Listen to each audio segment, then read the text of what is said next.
Hello friends, welcome to our YouTube channel. આજે મિત્રો આપણે માહિતી મેળવીશું સુરત મહાનગરપાલિકાની પરીક્ષાની મિત્રો તારીખ જાહેર કરી દેવામાં આવેલ છે। ઉમેદવારે ધ્યાન લેવા જોગ સૂચના। સુરત મહાનગરપાલિકા દ્વારા PRO 739 તારીખ 11/3/2026થી વિવિધ સંવર્ગોની જગ્યાઓ સીધી ભરતીથી ભરવા માટે જાહેરાત પ્રસિદ્ધ કરવામાં આવે। જે સંવર્ગો પૈકી જનસંપર્ક અધિકારી, ત્રીજી શ્રેણી ક્લાર્ક, સ્ટાફ નર્સ તેમજ ડ્રાઈવરની જગ્યા માટે ભરતીની પ્રક્રિયાના ભાગરૂપે ઓનલાઈન સફળતાપૂર્વક અરજી કરેલ એવા તમામ ઉમેદવારની લેખિત પરીક્ષા આગામી 12/7/2026ના રોજ યોજાનાર છે, જેની તમામ સંબંધિત ઉમેદવારે નોંધ લેવી। વધુમાં 12/7/2026ના રોજ યોજાનાર સદર પરીક્ષા સંદર્ભે પરીક્ષાનું સિલેબસ, પરીક્ષા અન્વયે ઉમેદવાર માટેની સૂચના વગેરે સુરત મહાનગરપાલિકાની વેબસાઇટ પર અગાઉ પ્રસિદ્ધ કરવામાં આવેલ છે।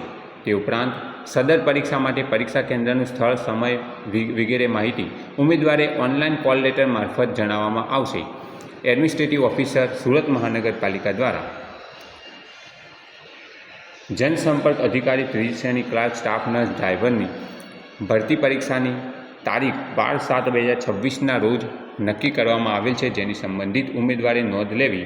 જે કોઈ મિત્રો અમારા વિડીયો ગમતા હોય તો લાઇક કરજો અને અમારી ચેનલ સબસ્ક્રાઈબ કરજો મિત્રો, જેથી તમારા અન્ય મિત્રોને પણ આ વિડીયો ઝડપથી મળી રહે। Thanks for watching this video. Thanks and good bye.